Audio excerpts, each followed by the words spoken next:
narito na naman tayo para sa isang napaka-sweet at nakakakilig na love story nila Kalingap Edu at Ate Viancy. Tulad mo ay aking makilala.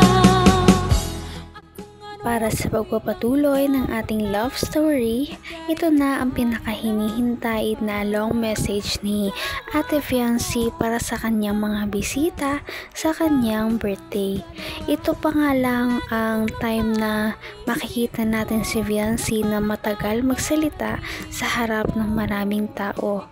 Dahil simulat sa pool noong nakilala natin siya noong nakaraang taon ay alam natin na sobrang mahiyain talaga ang dalagang ito. Hindi mo talaga ito mapagsalita dati, ngunit ngayon unti-unti nang nabibuild ang kanyang confidence para makapagsalita sa harap ng maraming tao, at ito ay dahil na rin sa tulong ng kanyang ka-love team na si Kalingap Edu. Kaya naman pakinggan natin ang nakaka-touch na message ni Ate Viancy. And what I wanted to say, until now I could not believe that these things really happened.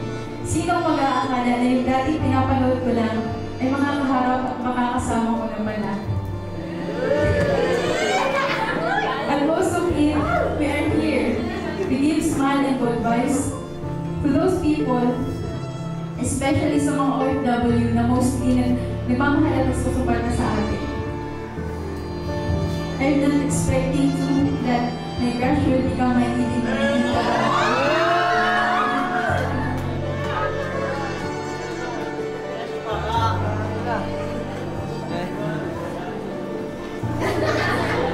Sana grabe yung tawa mo Talaga may consider pa kumilos mo. Pwede mo kita mahal. Nakakatuwa dahil ang mahiyain na Viancy ay isinantabi muna ang kanyang hiya para makapagsalita at makapagpasalamat ng formal at maayos sa kanyang mga supporters at mga taong nagmamahal sa kanya. Dahil palagi siyang tahimik, ngayon ay narinig na natin ang kanyang mga saloobin, at lahat na nga ng ito ay pinagpapasalamat niya sa kanyang mga taga-suporta, at lalong-lalo na din naman sa kanyang ka-love team na si Kalingap Edu. Lahat ng kanyang mga natutunan sa kanyang ka-love team ay talagang tinitreasure niya, at nagpapasalamat siya na isa ito sa mga humubog ng kanyang self-confidence magmula nung magkakilala sila. Like before, you didn't notice me that I exist, but look, now you can resist me.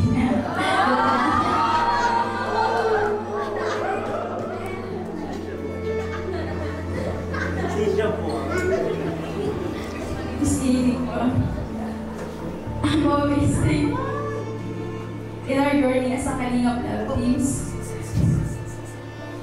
You're one of those blessings I got. Dahil sa iyo, kapatid Kuya Rab, binagyo po kami ng blessings na never ko in-expect. Alam ko kung marami nga ang galing niyan sila nakilala niyo doon. Sabihan sila nasa harapan niyo ngayon. At kung ano man po ang nakikita niyo sa ngayon, it's because of you.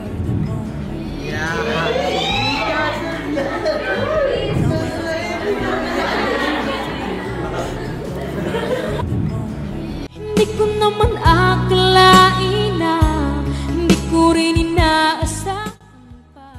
Napakabait talaga ni Viancy, dahil kahit ngayon na medyo marami na siyang naaabot sa buhay ay hindi niya nakakalimutan na magpasalamat sa mga taong dahilan ng kanyang success, lalong-lalo na sa Kalingap team na kada video, kada magkakaroon siya ng tsansa na banggitin sila, ay pinagpapasalamatan niya talaga ang mga ito, lalong-lalo na din ang kanyang mga taga-suporta. Nakakatuwa na hindi niya ito kinakalimutan dahil sila nga naman talaga ang dahilan kung bakit siya sumikat at kung bakit maraming mga blessings ang dumarating sa kanyang pamilya sa ngayon. At nakakatuwa kung titignan natin ang layo na nang narating niya. Isa po ito sa araw na kailangan hindi ko malilimutan.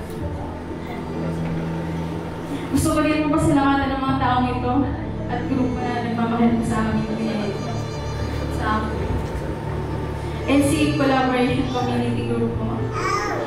Thank you so much po sa NC Global Supporters, EduBNC Best Friends, Solid NC Forever, Solid NC Singapore, Team Panatag, Edu Lovable Supporters, Team NC Marathon 2.0, Titas Group, MC Official, EduBNC Marathoners, ENB International, NC Solid Supporters, Kalingap NC International, Team Lunok Size 11, NC and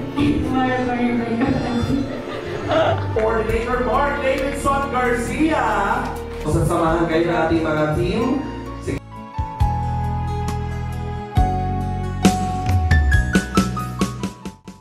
Pagkatapos ng isang mahabang birthday party ni Ate Fiancee ay nagsiuwian na nga ang lahat. Ngunit silang dalawa ay dumiretso muna sa ibang venue dahil pinaalam niya si Ate Fiancee noong kanyang birthday dahil meron pa pala siyang surprise na silang dalawa lamang ang makakaalam at hindi na ito makikita ng iba pang mga bisita dahil ito ay para lamang talaga kay Ate Fiancee at wala ng iba. Kaya nakakatuwa ang kaniyang birthday surprise para sa dalaga dahil ito ay sure na hindi makakalimutan ni Ate Fiancee habang siya ay nabubuhay. At nakakatuwa dahil makikita natin na nag-e-enjoy din naman talagang silang dalawa nang sila lamang ang magkasama at wala ng ibang tao na nanonood. Sana magustuhan mo. Ito talaga, pinirepair namin matagal na. 1 month before. So, Nataka na po ako kung ano ha? Diyan ka lang. Kalma ka lang. Dito yun, di ba? Kalma ka lang. At enjoyin mo lang. Ito, panghuli na to. Tapos na ang celebration. Ito yung pinali. Ang finish. Tatapusin na. Secret. Ha? Huwag ka mag-alala. Di namang itadadaling kung saan. No? Surprise lang to. Sikip na kasi tayo sa kotse kaya tayo na lang. Mas gusto ko yung Hindi ka rin nag-alilangan pa.